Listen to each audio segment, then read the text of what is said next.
Stop the Badges Weekly Nightly News. I'm Porter Vaughn. I'm Porter Vaughn. Welcome to Stop the Badges Weekly Nightly News. Today is Black Friday, 2014, November 28th. Now, I want to talk about the shooting of Tamir Rice, 12-year-old kid in Cleveland. This happened right before Thanksgiving. And it was two Cleveland officers shot this 12-year-old boy in a park who had an air gun. Now, police brutality, police, abuse of their authority happens every day, and it's the individual officers, it's the power and the protection that the system gives them that we need to focus on here. We can't just say, oh, it happened again, put it in the news, get upset about it, and move on, because that seems to be what's happening. But Darren Wilson didn't get charged for shooting Michael Brown. The Zimmerman case was a joke, and there's every day probably at least 5 fatal shootings by police officers against, innocent or at least not guilty of what they're suspected civilians, just going about their daily routine. And this individual called 911, said there's a guy who probably has a fake gun but is scaring people. He has a gun, it's probably fake. They don't pass that along, and they're trying to make that the issue, like the dispatcher should have passed that along to police. She briefed them on the situation however she chose to. It was his assessment, it was probably fake. She didn't want to put that in the officers' minds. That's fine.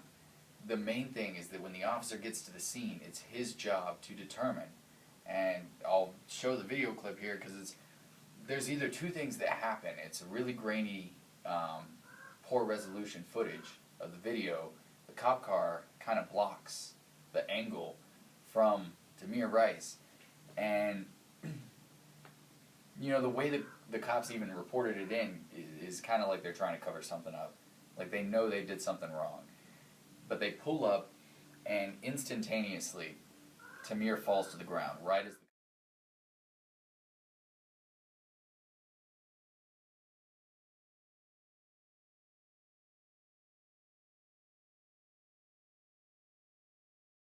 cop car's pulling up.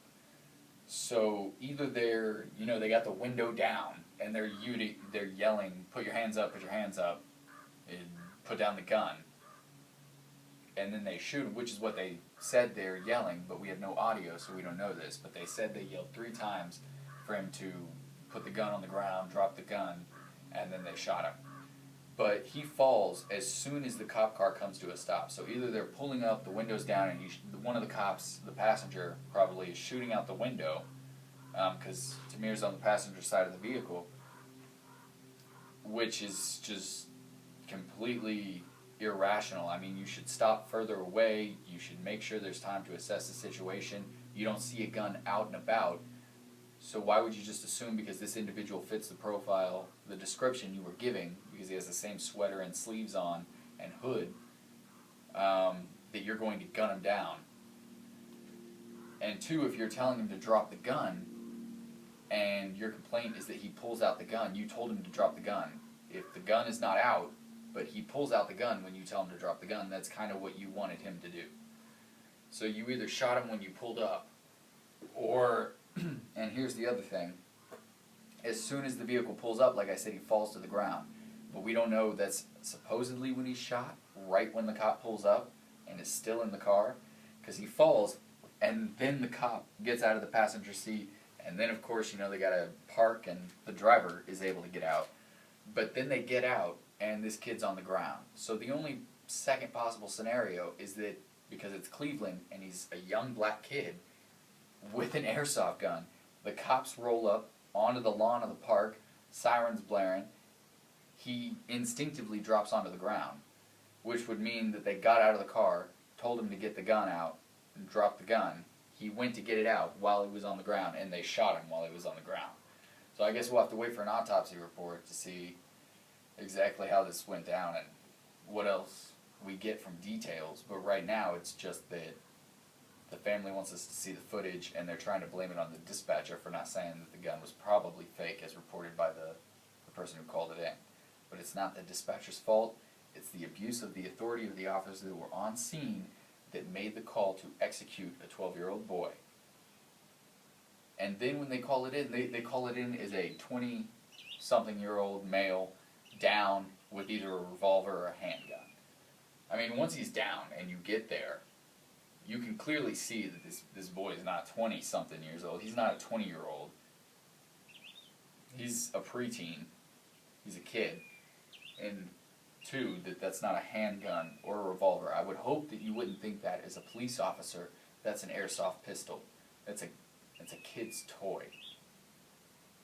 Something you have fun with in the woods or with your friends in the backyard. But anyways, the shooting is not about what the dispatcher said or didn't say. It's about the abuse of the authority by the individual officers and their unaccountability to the system when they do shoot someone. As we've just seen with Darren Wilson, as we saw with Zimmerman, as we see every day when we see a New York police officer, break the legs of a homeless man or shoot some deaf guy, or somebody in California throw an M16 in the face of a driver at a stoplight.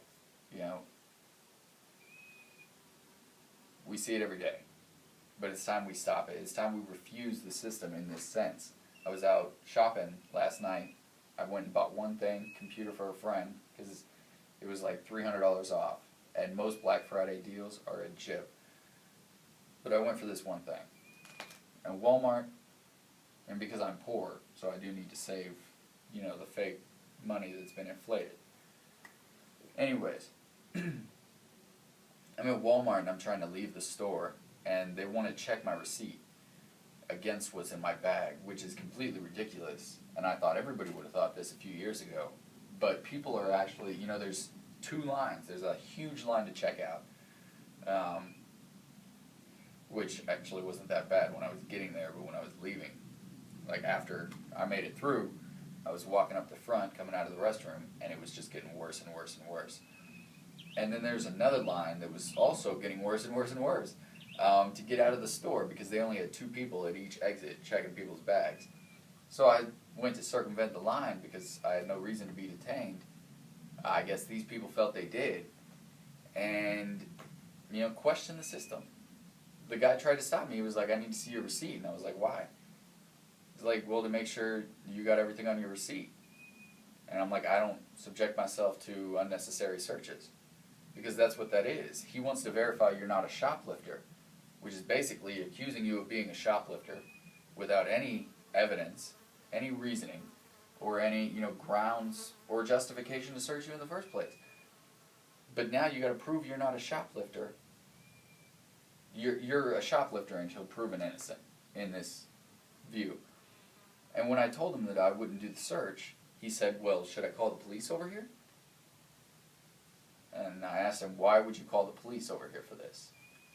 He informed me that that's why the police were there, to search the bags and receipts of people who didn't want to do their search.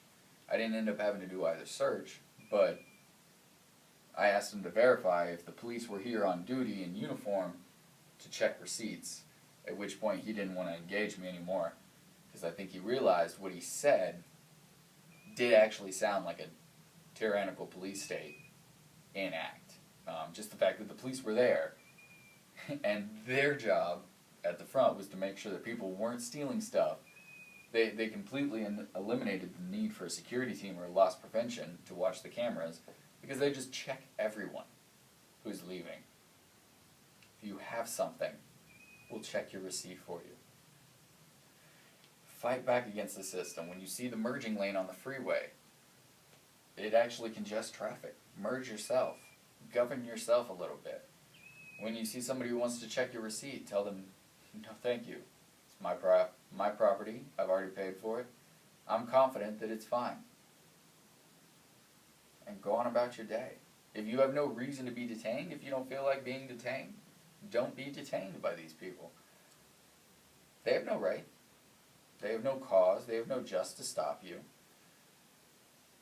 But that's what I got. And have a great day.